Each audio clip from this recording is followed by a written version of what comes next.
Good afternoon class, good afternoon everyone. Audio video proper है क्या, एक बार बताना। एक ही बच्चा है अभी, आज नेट का इशू है ना।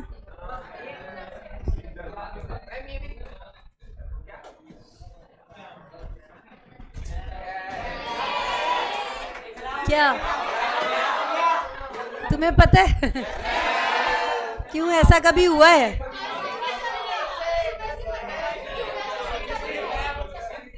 सुबह से ऐसा ही हो रहा है। तो तुम्हारी क्लासेस कैसे हुई ऐसे फिर? सच में नहीं हुई?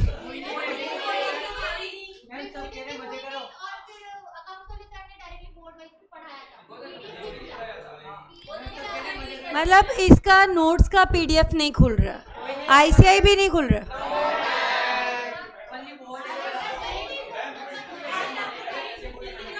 चलो फिर बोर्ड पे पढ़ो।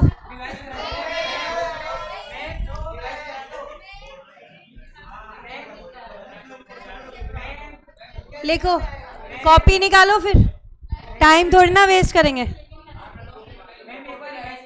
पिन पॉइंट पेज तो सबके पास है, निकालो। नहीं,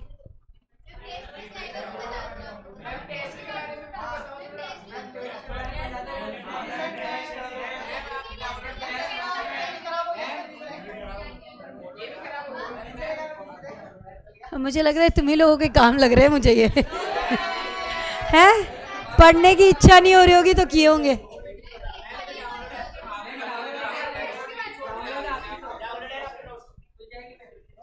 रीसेंट वाला खुल रहा है ये कह रहे हो? मुश्किल है बेटा, नहीं है। कहाँ है?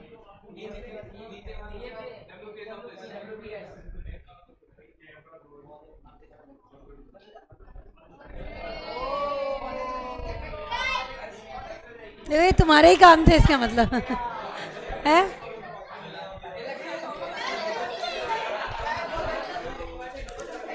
अच्छा, फिर कोर्स नहीं होगा ना, फिर बोलोगे कि अरे मैम कोर्स नहीं हुआ। चलो पढ़ना तो है ही है ना, आप भी फ्री हो गए, हम भी फ्री होंगे। उसके बाद यूनिट नंबर 3 लेने जा रहे हैं, sales of goods act, unit number 3। देखो कहना क्या चाहती है यूनिट, वो सुनो पहले। ये अपन को ये बोलेगी कि भाई ओनरशिप कब ट्रांसफ़र होगी। बेसिकली बात क्या करेंगे कि ओनरशिप कब ट्रांसफ़र होगी।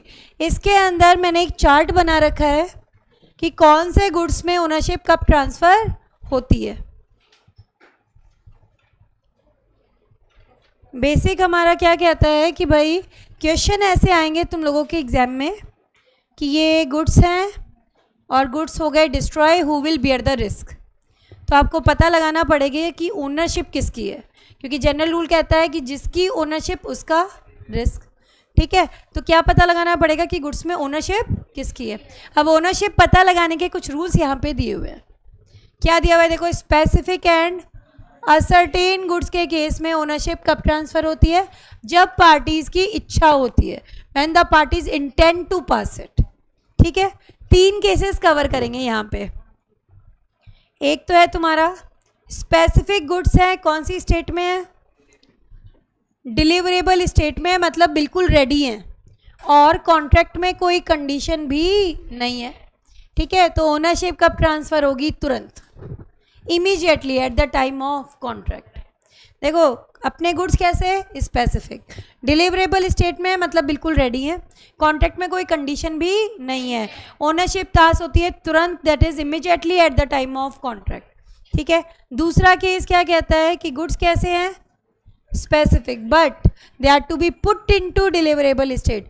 अभी तक डिलीवरेबल स्टेट में है नहीं, इनको डिलीवरेबल स्टेट में लेके आना बाकी है। मतलब पैकिंग, पॉलिशिंग या ग्रेडिंग से रिलेटेड कोई ना कोई काम पेंडिंग है। जैसे ऑयल वगैरह को बेचा जाता है ना बेटा, सबसे पहले क्या करते हैं, उनको टिन्स वगैरह में या पैक नहीं किया जाता क्या? पैक करते हैं ना, दैट इज़ पैकिंग। पल्सेस होती हैं, उनको आपने सुना है polished grains, polished pulses. Tata संपन्न का ऐड आता है अनपॉलिश्ड पल्सेस, लेकिन वो देखने में सुंदर नहीं लगती। पॉलिश्ड होती है ना वो दाल, वो चमकती है, वो जो चमक आती है, ठीक है, उसके लिए दालों की क्या की जाती है? पॉलिशिंग। ठीक है, तो वो पॉलिशिंग वर्ड आया। और एक क्या है, ग्रेडिंग। जब टी लीव्स होती है उनकी ग्रेडिंग होती है, चाय पत्ती टी लीव्स होती है उनकी अकॉर्डिंगली ग्रेडिंग होती है, ग्रेड के अकॉर्डिंग फिर वो बेची जाती हैं। ठीक है, तो पैकिंग, पॉलिशिंग या ग्रेडिंग से रिलेटेड कोई ना कोई काम क्या है बेटा, पेंडिंग है। कब ओनरशिप ट्रांसफ़र होगी, जब आप उन्हें डिलीवरेबल स्टेट में ले आओ, यानी ये तीनों काम कर दो और बायर को क्या दे दो, नोटिस दे दो कि तुम्हारे गुड्स रेडी हैं, तुम ले जाओ। Ownership transferred, ownership transferred. तीसरा केस, इस बार स्पेसिफिक गुड्स हमारे डिलीवरेबल स्टेट में तो हैं, लेकिन प्राइस को डिसाइड करने के लिए कुछ काम करना बाकी है। Seller has to do something in order to ascertain the price. जैसे कि गुड्स को वे करना बाकी है, गुड्स का जितना वज़न आएगा उसके अकॉर्डिंग प्राइस पे करना है, या मेज़र करना बाकी है। जैसे क्लोथ है तो क्लोथ का मेज़रमेंट जितना आएगा उतना आपको पैसे देने हैं, या फिर टेस्टिंग पेंडिंग है। ठीक है, कब ओनरशिप ट्रांसफ़र होगी, जब आप ये काम कर लो, जब आप वेइंग कर लो, मेज़रमेंट कर लो या फिर टेस्टिंग कर लो। ओनरशिप कब ट्रांसफ़र होती है, आपको क्या देना पड़ेगा, बायर को नोटिस दे दो कि भाई तुम्हारे गुड्स रेडी है, ले जाओ। Ownership transferred. क्लियर है क्या, बताओ मुझे कौन से गुड्स की बात चल रही थी, specific and ascertain goods, specific and ascertain goods. ICI खुलेगी क्या, बताओ, नहीं खुलेगी,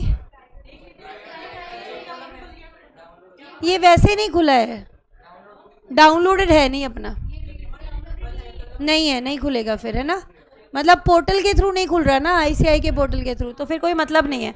हम आज समझने का काम कर लेते हैं, फिर आईसीआई से एक साथ ले लेंगे।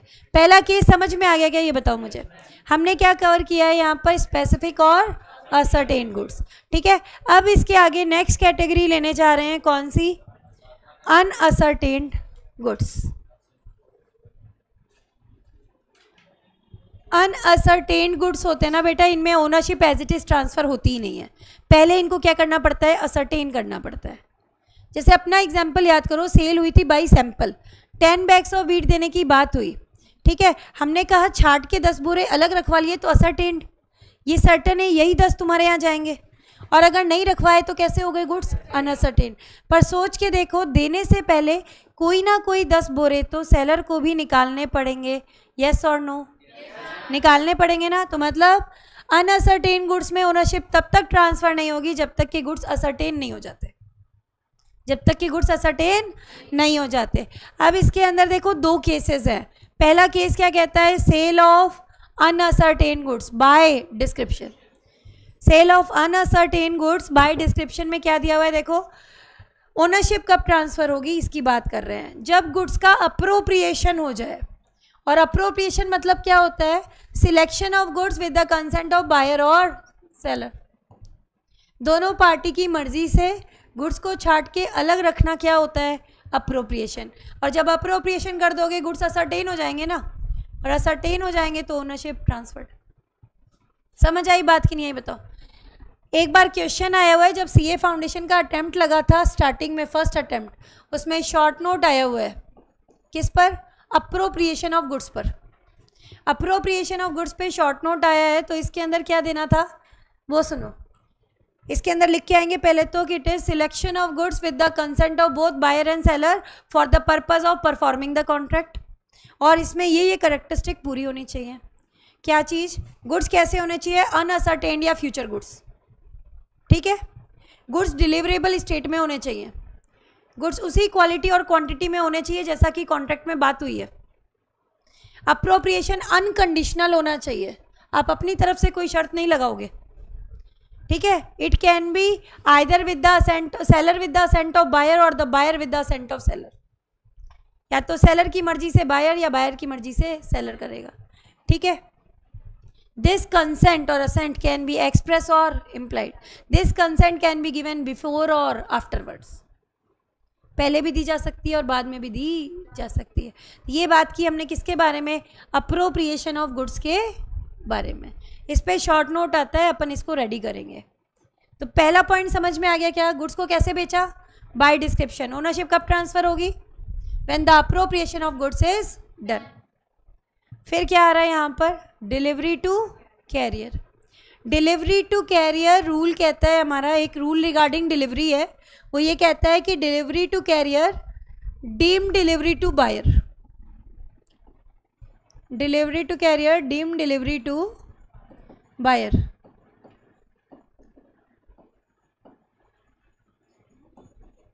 कैरियर वाले को गुड्स की डिलीवरी दे दी तो क्या मानेंगे कि सामान बायर को मिल गया। रूल रिगार्डिंग डिलीवरी हम पढ़ेंगे इसी यूनिट में एंड की साइड। तो वहाँ पे एक कॉन्सेप्ट आता है कि भाई सेलर की ड्यूटी कब तक है, गुड्स को डिलीवरेबल स्टेट में लाने तक के खर्चे, लाने तक की ड्यूटी सेलर की, उसके आगे के सारे खर्चे, सारी रिस्पॉन्सिबिलिटी बायर की। ठीक है, तो अगर रास्ते में सामान डिस्ट्रॉय भी हो जाता है तो किसकी ड्यूटी, बायर की। ठीक है, तो यहाँ पे रूल है कि अगर कैरियर वाले को गुड्स दे दिए ना तो क्या माने जाएंगे, बायर को मिल गए, ownership transferred. Delivery to carrier deem delivery to buyer. तो as soon as the goods are delivered to the carrier for purpose of transmission to the buyer provided, ये लाइन अभी समझ में थोड़ी देर से आएगी, अभी जब आप पढ़ोगे reservation of right of disposal of goods. Normal rule समझ लो, यहाँ तक समझ में आ गया कि नहीं आया ये बताओ मुझे। ठीक है कि हाँ हाँ, ये मान के चला जाता है सेल्स ऑफ गुड्स एक्ट में कि कैरियर वाला बायर का है। अगर कॉन्ट्रैक्ट में कुछ और लिखा हुआ है तो चीज़ बदल जाएगी। हाँ हाँ, तो फिर अलग चीज़ हो गई। जनरल रूल क्या मान के चलता है कि सेलर की रिस्पॉन्सिबिलिटी कहाँ तक है बेटा, गुड्स को डिलीवरेबल स्टेट में लाने तक की है, वहीं तक के खर्चे, वहीं तक की रिस्पॉन्सिबिलिटी किसकी, सेलर की। आगे के सारे खर्चे, सारी रिस्पॉन्सिबिलिटी किसकी मानेंगे, बायर की। और नॉर्मल रूल कहता है ट्रांजिट का लॉस बायर उठाएगा, ट्रांजिट का लॉस बायर उठाएगा। तो ये रूल क्या कहता है, जैसे ही गुड्स किसको दिए, कैरियर वाले को, for purpose of transmission to buyer, ownership buyer को ट्रांसफर मान ली जाती है। समझ आ गई बात ये वाली। प्रोवाइडेड सेलर ने राइट ऑफ डिस्पोजल रिजर्व ना किया हो, अब ये राइट ऑफ डिस्पोजल अभी आगे आएगा इसी चार्ट में। ये तो आपने अकाउंट्स में पढ़ा होगा topic. Goods sent on approval basis, sale और रिटर्न बेसिस, बहुत इंपॉर्टेंट है। देखो अनअसर्टेन गुड्स वाला 23 था, अनअसर्टेन गुड्स के 2 पॉइंट आए थे ना अभी, वो 23 सेक्शन है। और अभी ये आ रहा है सेल और रिटर्न, ये कौन सा है, 24। 23 पे भी 6 नंबर का प्रैक्टिकल आया हुआ है और 24 पे भी 6 नंबर का प्रैक्टिकल आया हुआ है। 24 पे तो 4-5 बार प्रैक्टिकल आया हुआ है ये वाले पे, सेल और रिटर्न बेसिस पे। इंपॉर्टेंट टॉपिक है। देखो क्या होता है सेल और रिटर्न बेसिस या सेल ऑन अप्रूवल बेसिस, इसका मतलब क्या है, पसंद आएगा तो सेल मान लेंगे और पसंद नहीं आया तो चीज़ रिटर्न हो जाएगी। सेल और रिटर्न बेसिस 3 केसेस पॉसिबल है। पहला, बायर खुद बता दे सेलर को कि मुझे गुड्स एक्सेप्ट है बाय गिविंग नोटिस, तो जैसे ही नोटिस देगा, नोटिफाई करेगा, इंटीमेट करेगा, ओनरशिप ट्रांसफर्ड। ठीक है। दूसरा केस, इस बार बायर मुंह से कुछ नहीं बोलेगा लेकिन he retains the goods, goods भी वापस नहीं कर रहा, तो on expiry of specified time limit और on expiry of reasonable time limit, ownership transfer. देखो इसके अंदर एक तरीके से ये भी चीज बताती हूँ। देखो एग्जाम्पल बनाना चाहो तो बना लेना। ए ने बी को बोला गुड्स दे रहा हूँ तेरे को किस पे, सेल और रिटर्न बेसिस, 10 दिन के अंदर बता देना कि भाई पसंद है या नहीं है। बी कुछ नहीं बोलता लेकिन 10 दिन के अंदर अंदर गुड्स भी वापस नहीं करता, डीम्ड मानोगे ना कि एक्सेप्ट है, हो जाएगा कि नहीं हो जाएगा बताओ मुझे। On expiry of prescribe time limit, अगर टाइम लिमिट प्रिस्क्राइब नहीं होती तो रीजनेबल टाइम लिमिट। कोई भी कॉन्ट्रैक्ट जिंदगी भर तक के लिए खुला थोड़ी ना रहेगा। समझ आई चीज़ की नहीं आई बताओ। तो ये हमारा हो गया पॉइंट नंबर 2। अब थर्ड कंडीशन जो मैं बता रही हूँ वो सुनो। सेलर ऐसा कोई काम करता है विच इज इक्वेलेंट, बायर ऐसा कोई काम करता है which is equivalent to accept the goods. एक पहले यहाँ से थ्योरी कराऊँ, रुको इसकी। ये वाले पॉइंट में देखो क्या लिखा है, बायर ऐसा कोई काम करता है which is equivalent to accept the goods, जो गुड्स को एक्सेप्ट करने के बराबर है। जैसे गुड्स को आगे किसी और के पास सेल कर देता है या गुड्स को किसी और के पास प्लेज पे रख देता है, या he does something which is inconsistent with the right of seller, ऐसा कोई काम करता है जो सेलर के राइट्स के अगेंस्ट है, या फिर वो क्या करता है, ही अडॉप्ट्स द ट्रांजैक्शन, ट्रांजैक्शन को अडॉप्ट कर लेता है। मैं अभी एग्जाम्पल से समझाती हूँ, तीनों चीज़ें समझ में आएंगी। क्या कहना चाह रही हूँ मैं, देखो ए ने दिए गुड्स किसको, बी को, कि पसंद आए तो रखना वरना वापस कर देना। ये हमारा आया सेल और रिटर्न बेसिस, ठीक है। अब बी ने क्या किया, ये गुड्स आगे सेल कर दिए, किसको, सी को, या फिर इसने क्या किया, ये गुड्स आगे इसने रख दिए प्लेज पे, किसके पास, डी के पास, ठीक है। अब मेरी बात सुनो, मैं क्या कहना चाह रही हूँ, बी ने जो काम किया है it is inconsistent with the right of seller, yes और नो। आप अपने ही गुड्स को आगे किसी और को बेच सकते हो, अपने ही गुड्स को किसी और के पास गिरवी रख सकते हो, ठीक है। तो he is doing an act which is inconsistent with the right of seller, ये क्लियर हुआ। बी ने ये गुड्स आगे सी को बेचे, he is adopting the transaction. आप अपने ही तो गुड्स आगे सेल कर पाओगे, इसका मतलब आपको ये गुड्स मंजूर है, you are adopting the transaction. ये वाला वर्ड आया, अडॉप्ट्स द ट्रांजेक्शन। या फिर ऐसा कोई काम करता है which is equivalent to accepting the goods, मतलब जो गुड्स को एक्सेप्ट करने के बराबर है। आपने किसी और को सेल कर दिया, प्लेज कर दिया, ऑब्वियस सी बात है भाई, अपने ही गुड्स को तो कर पाओगे, इसका मतलब तुम्हें एक्सेप्ट है। समझ आई चीज़ कि नहीं आई, बताओ। तो इसके अंदर यही लिखा हुआ है कि ऐसा कोई काम करता है, यानी कि वो गुड्स को या तो किसी और को प्लेज कर देता है या किसी और को सेल कर देता है। तो जैसे ही वो ऐसा काम या अडॉप्शन करेगा, प्लेज या सेल करेगा, ओनरशिप ट्रांसफर्ड मान ली जाएगी।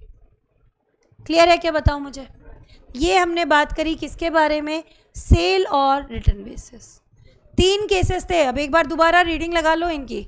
पहला पॉइंट क्या कहता है, buyer signifies his approval, buyer ने बता दिया कि मुझे गुड्स पसंद है, ठीक है। When the seller notifies the buyer, जैसे ही buyer notifies the seller, buyer बताएगा जैसे ही seller को ओनरशिप ट्रांसफर। buyer, एक सेकेंड, क्रॉस कहीं आ रहा है।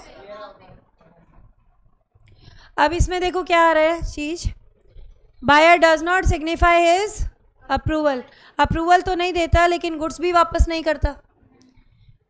On expiry of fix time limit और on expiry of reasonable time limit, और ये तुमने पढ़ लिया। यहाँ तक क्लियर है क्या, ये बताओ मुझे। अच्छा, 2 टर्म बेटा यूज होते हैं, you know the difference, sale और रिटर्न बेसिस, कैश ओनली और रिटर्न बेसिस। सुना है, कैश ओनली, सेल और रिटर्न तो अभी पढ़ा, कैश ओनली और रिटर्न बेसिस सुना है। कैश ओनली और रिटर्न बेसिस ये होता है कि या तो पेमेंट कैश में होगा या वो चीज़ वापस होगी, या तो पेमेंट कैश में होगा या वो चीज़ वापस होगी। वहाँ पर ओनरशिप तब तक ट्रांसफ़र नहीं होती जब तक कि पेमेंट कैश में ना हो जाए, ठीक है। कैश ओनली और रिटर्न बेसिस। अब इसके अंदर देखो, आपका एक एग्जाम्पल है, मुझे आंसर बताना आपके अकॉर्डिंग क्या होना चाहिए। 2 केसेस है, 2 सिनेरियो है। सबसे पहले बात करेंगे सेल और रिटर्न बेसिस, अभी बात की थी ना। अब सेल और रिटर्न बेसिस है, ए ने गुड्स दिए बी को, सेल और रिटर्न बेसिस, पसंद आए तो रखना वरना वापस कर देना। बी ने ये गुड्स आगे सी के पास सेल आउट कर दिए, ठीक है। क्या सेल वैलिड है, will C gets good title, sale और रिटर्न बेसिस है, सी को गुड टाइटल मिलेगी भाई, क्यों नहीं मिलेगी। एक्सेप्ट किया तभी तो बेचा। देखो, जैसे ही बी ने गुड्स को एक्सेप्ट किया, आगे सेल कर रहा है, इसका मतलब गुड्स एक्सेप्ट कर लिया, एक्सेप्ट कर लिया मतलब ओनरशिप ट्रांसफर्ड। तो गॉट माय पॉइंट, बी को ओनरशिप मिल गई, और जो चीज़ बी के पास है वो आगे भी ट्रांसफर कर सकता है, सी विल गेट गुड ओनरशिप। ये समझ आई चीज़ की नहीं आई, बताओ किसका केस है, सेल और return basis. Condition number 3 attract हो गई, कंडीशन नंबर 3 अट्रैक्ट हुई ना। अब मान लो यही केस किसका होता, कैश ओनली और रिटर्न बेसिस। कैश ओनली और रिटर्न बेसिस का केस है। अब देखो हुआ क्या, इस बार ए ने गुड्स दिए बी को, कैश ओनली और रिटर्न बेसिस। ठीक है, बी ने इस बार फिर से सेल किए हैं, किसको? बी ने कैश पे नहीं किया है। तो अब ये कैश ओनली और रिटर्न बेसिस है, तो बी को तो टाइटल मिलेगी नहीं। अब बी को नहीं मिलेगी तो सी को भी नहीं मिलेगी। समझ आ रही है बात कि नहीं आ रही बताओ? तो कैश ओनली और रिटर्न बेसिस का सिनेरियो बिल्कुल अलग चलेगा और सेल ओनली और रिटर्न बेसिस का अलग चलेगा। एग्जाम्पल बना लो ये वाला तुम कहीं भी, प्रैक्टिकल में हेल्प करेगा। वर्ड ही देख लेना क्या दे रखा है, सेल ओनली और रिटर्न है या कैश ओनली और रिटर्न है। आईसीआई ने एक एग्जाम में क्वेश्चन पूछा, उसमें दोनों कॉन्सेप्ट लगवा दिए अपने, इसलिए ये पढ़ाना पड़ रहा है मुझे। अदरवाइज क्वेश्चन हमेशा किस पे आता था? सेल ओनली और रिटर्न में। एक पार्ट डाल दिया साथ में कैश ओनली और रिटर्न का, तो अब करना ज़रूरी है इसको।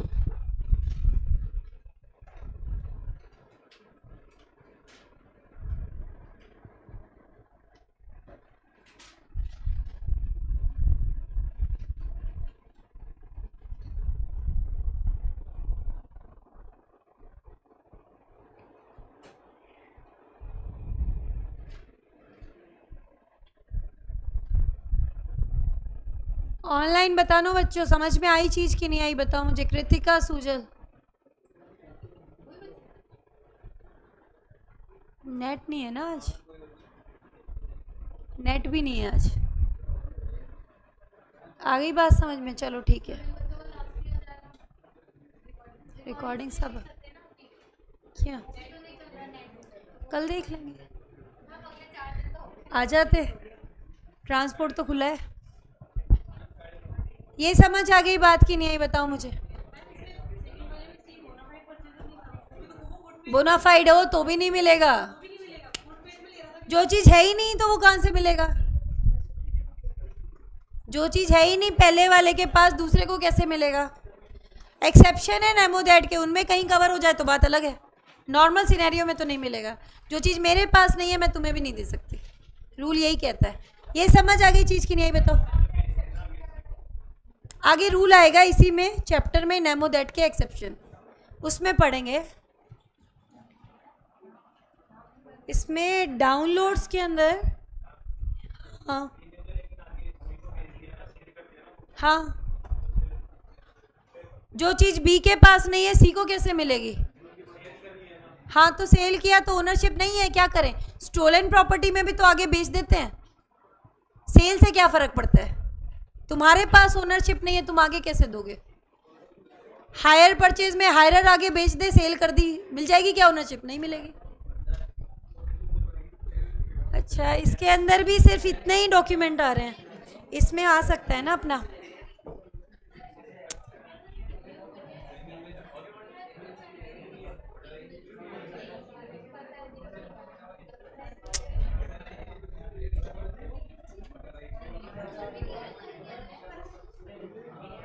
हमारी बुक नहीं है इसमें, मैं सोच रही हूँ कि अपनी बुक मिल जाए तो मैं प्रैक्टिकल करा दूँ तुम्हें।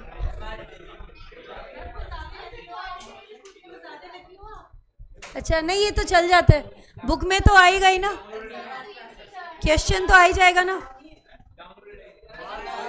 तो ये तो एमसीसी की बुक है ना।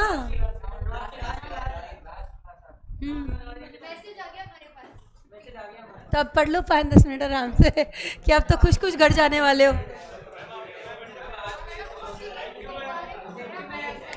अभी ये क्लास तो पढ़ के जाओगे अच्छे से।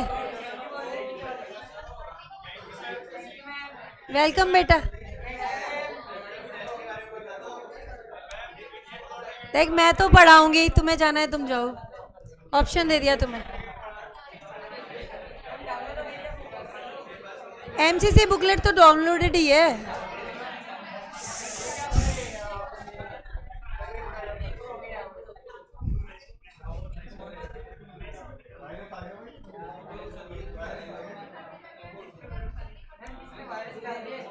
अच्छा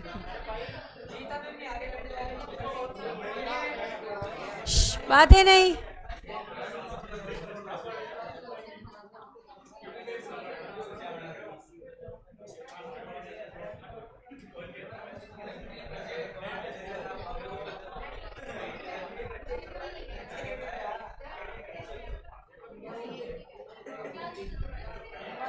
एक ऐसा क्वेश्चन मैं चाह रही थी कि करा दूं जो नहीं, तुम तो जाओ ना फिर क्लास से, तुम्हें बोला किसने बैठने को, जिसमें मेरे को बार बार ना कराना पड़े।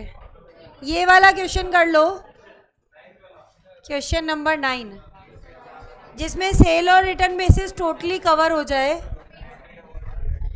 और फिर अपन को क्या है ना कि फिर आगे 2-3 क्वेश्चन आपको दूंगी जो आप करना। एक मैं करा देती हूँ इसका। मिस आर है, owns a two wheeler, handed over to Miss के। किस पे दिया है? सेल और return basis. Even after a week Miss के neither return the vehicle nor made the payment, instead place the vehicle to the mister A. देखो क्या दिया है, आर के ए, ये सेल और रिटर्न बेसिस पे दिया गया और इसने आगे क्या कर दिया? प्लेज कर दिया। कुछ ऐसा हुआ है। अब क्या आगे दिया? R now wants to claim the two wheeler from A. ले सकता है क्या? ये बताना है आपको।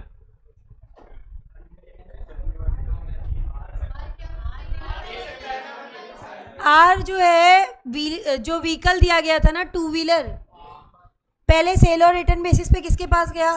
के पास। के ने गिरवी रख दिया किसके पास? ए के पास। तो अब ये व्हीकल जो है ना वो आर वापस ले सकता है क्या? ये पूछा जा रहा है। नहीं ले सकता। जैसे ही इसने ना प्लेज पे रखा, थर्ड कंडीशन अट्रैक्ट हो गई, does something equivalent to accepting the goods, और ये ओनरशिप के को ट्रांसफर हो गई। अब के पास ओनरशिप है तो फिर ये किसी और के पास गिरवी रख सकता है, तो प्लेज भी वैलिड है। ठीक है। अब ये मोटर कार तो आर वापस नहीं ले सकता। क्या ले सकता है? सिर्फ डैमेजेस, और वो भी सिर्फ किससे? केस से। ये बोनाफाइड है, इससे कुछ नहीं मिलना। ठीक है। अब सेकेंड, ये पहला केस हमने पढ़ा। देखो, examine with reference to provision of sales of goods what records is available to Miss R. क्या है भाई? डैमेजेस ले लो, और तो कोई नहीं है ना। Can not demand the motor car back. अब देखो, what will be your answer if it is expressly provided that vehicle will remain the property of Miss R until the price is paid. ये cash only और return आ गया है ना। अब यहाँ क्या आंसर आएगा भाई? यहाँ तो मोटर कार वापस ली जा सकती है। तो अब यहाँ दोनों जो आंसर पार्ट है इनकी रीडिंग लगा लो। सिर्फ ये जो फर्स्ट और सेकंड लिखे हैं ना, ये पढ़ लो।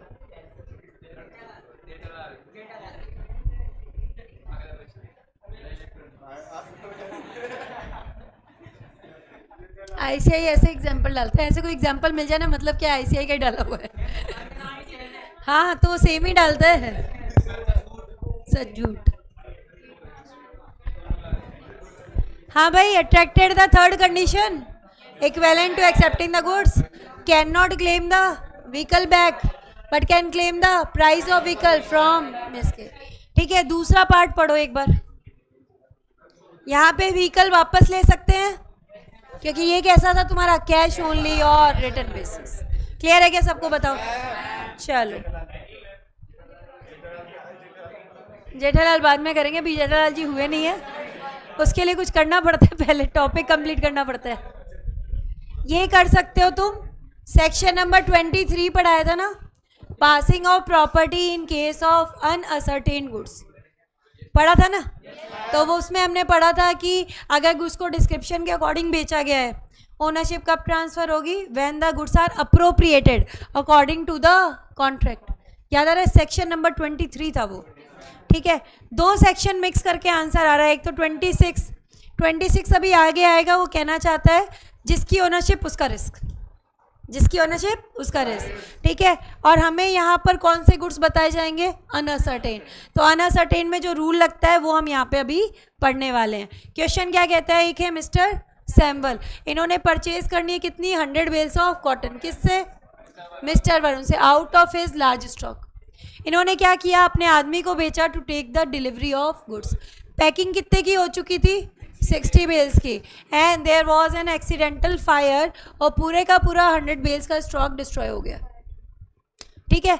आपसे क्या पूछा जा रहा है कि आपको बताना है कि कौन लॉस बियर करेगा। ये बताना है।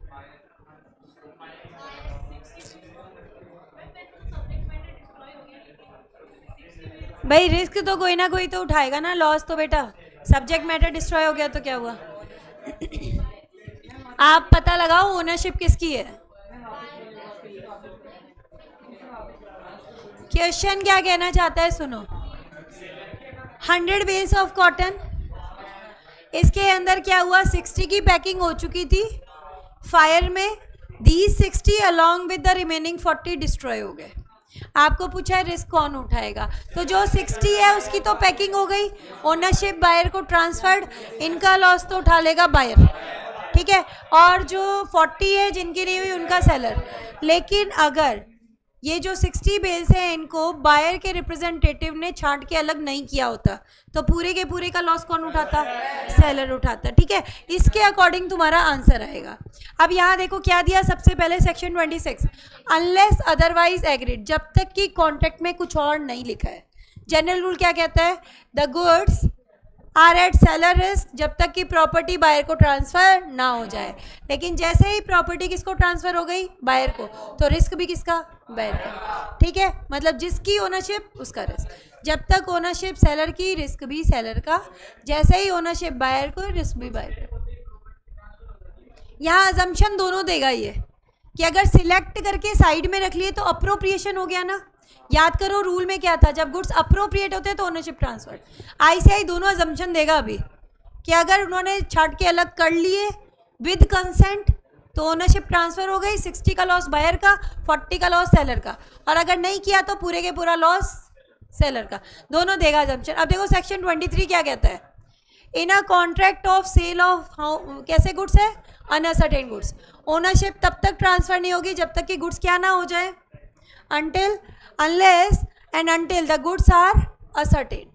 Where there is a contract for the sale of unascertained goods by description, ownership कब ट्रांसफर होगी, when the goods are unconditionally appropriated according to the contract, ठीक है, either by the seller with the assent of buyer or the buyer with the assent of seller, property passes to the buyer, such assent can be express or implied, ठीक है।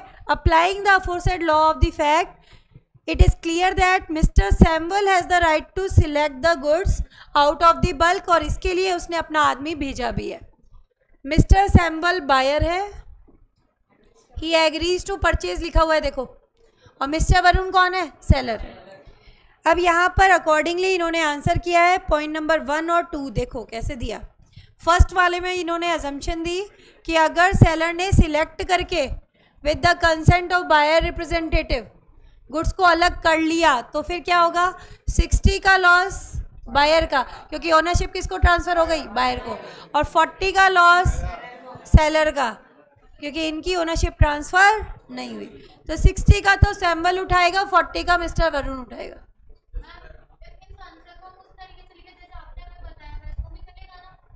लेकिन आपका ये answer sheet में बेटा answer यही जाएगा। आप ये देखो, ये ऊपर जो दिया है ये लीगल प्रोविजन है पूरा। बेटा 6 नंबर का क्वेश्चन आया था एग्जाम में, 6 के हिसाब से आंसर है। ये पूरा लीगल प्रोविजन है यहाँ तक, ये पूरा यहाँ तक लीगल प्रोविजन है। आंसर शीट में आंसर तुम्हारे वही जाएंगे जो एमसीसी की फाउंडेशन बुकलेट में लिखे हुए हैं, टेस्ट के हिसाब से बताऊं तो तुम्हें, ठीक है। आपके लिए वो कॉन्सेप्ट क्यों बताई मैंने, क्योंकि ये रूल आया है सिर्फ 2 अटेम्प्ट पहले, देता तो ये भी है, देखो ये इसका लीगल प्रोविज़न ही तो है, आप ध्यान से पढ़ो, है तो पूरा लीगल प्रोविज़न ही है। और जब आंसर के पार्ट्स होते हैं, अब जब आंसर के पार्ट्स होते हैं तो वो क्या करेगा, फैक्ट प्लस कंक्लूजन डालेगा, 2 बार थोड़ी ना देगा। आप पढ़ के देख लो, अगर सिलेक्ट करके बायर रिप्रेजेंटेटिव से अलग हो गया तो ऐसा हो जाएगा, और नहीं किया तो ऐसा हो जाएगा। तो चीज़ें तो इसने भी पूरी कवर की है कि नहीं की है। इन पॉइंट्स में फैक्ट प्लस कंक्लूजन करके दिया जाता है, जहां पर पॉइंट्स में क्वेश्चन होता है। अगर आप याद करो तो एक क्वेश्चन कराया था यूनिट नंबर 4 में, सोनूमल धातुमल, उसके अंदर 3 पार्ट थे और आंसर तीनों पार्ट में आया था। तो अगर पार्ट्स में क्वेश्चन है तो बेटा इसी तरीके से लिखना पड़ता है। पार्ट्स में क्वेश्चन है क्योंकि हम अगर हर जगह अलग अलग लीगल प्रोविजन डालें तो बहुत लंबा हो जाएगा, तो वहाँ पर एक जगह से इस तरीके से करके भी दे सकते हो, और पार्ट्स में तो आंसर फैक्ट कंक्लूजन मिक्स करके दिया जाता है। तो उस वाले को देख लेना कि पार्ट्स में है तो कैसे आंसर करना है। ये समझ आया कि नहीं आया बताओ। और अगर सिलेक्ट करके अलग नहीं रखवाए होते तो पूरे के पूरे का लॉस कौन उठाता? मिस्टर वरुण उठाता। समझ आ गई बात कि नहीं आई बताओ। एक दो क्वेश्चन होमवर्क मार्क करो फिर तुम्हारी छुट्टी, ठीक है? तुमने बोला ना लास्ट है क्लास। हाँ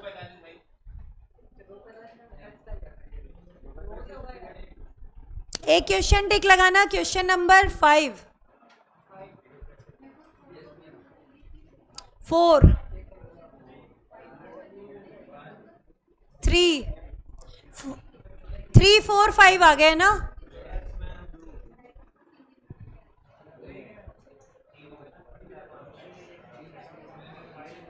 मैं तुम्हें सेक्शन 24 के क्वेश्चन दे रही हूँ बेसिकली।